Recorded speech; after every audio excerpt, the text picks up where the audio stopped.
Bonjour. Voici une présentation claire et concise pour expliquer la psychonutrition. Qu'est-ce que la psychonutrition?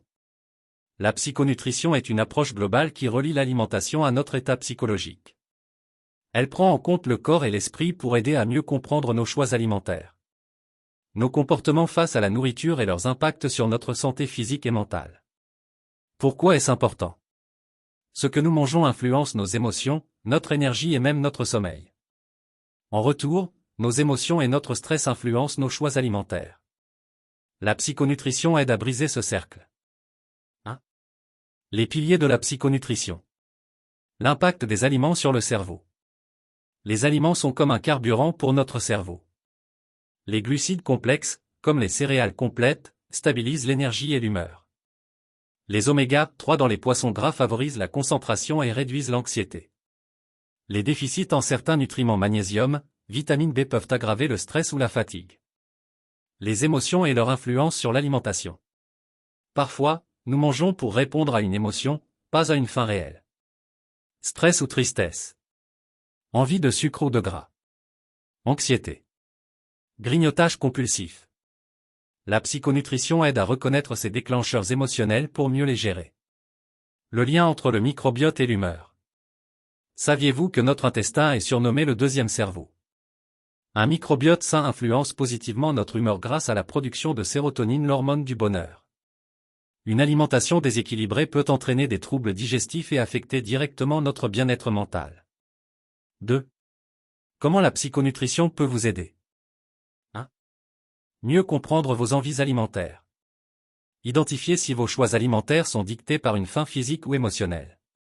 2. Améliorer votre bien-être mental grâce à l'alimentation.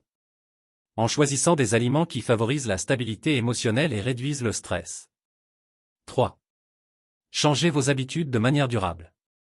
Avec des outils comme la pleine conscience ou le journal alimentaire, vous apprenez à écouter votre corps et à briser les schémas négatifs. 4. Atteindre vos objectifs poids, énergie, santé mentale. En combinant conseils nutritionnels et gestion émotionnelle, vous obtenez des résultats durables. Conclusion. La psychonutrition ne se limite pas à ce que vous mangez, mais à comment et pourquoi vous mangez. Elle vous aide à retrouver un équilibre entre le corps et l'esprit pour améliorer votre santé globale. Prochaine étape. Si cela vous intéresse, je peux vous accompagner pour identifier vos déclencheurs émotionnels. Mettre en place des habitudes alimentaires qui vous correspondent.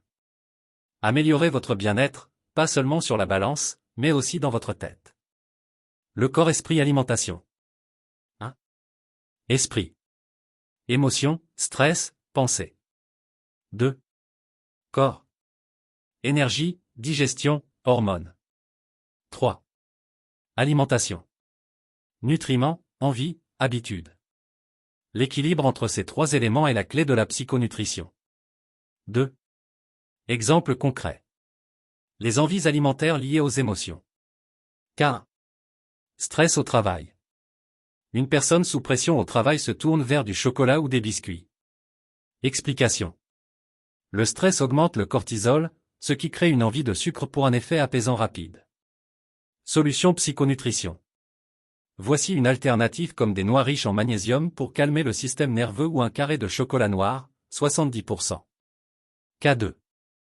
Fatigue chronique. Quelqu'un se sent toujours fatigué et boit ou mange trop de caféine et de sucreries. Explication. Le manque de sommeil et une alimentation pauvre en nutriments fatiguent encore plus le corps. Solution psychonutrition. Intégrer des aliments riches en fer lentilles, épinards et en vitamine C pour rebooster l'énergie de manière naturelle. 3. Visuel. L'impact des aliments sur le cerveau. Une infographie simple. Les glucides complexes, le riz complet, et quinoa. Voici une énergie stable pour le cerveau.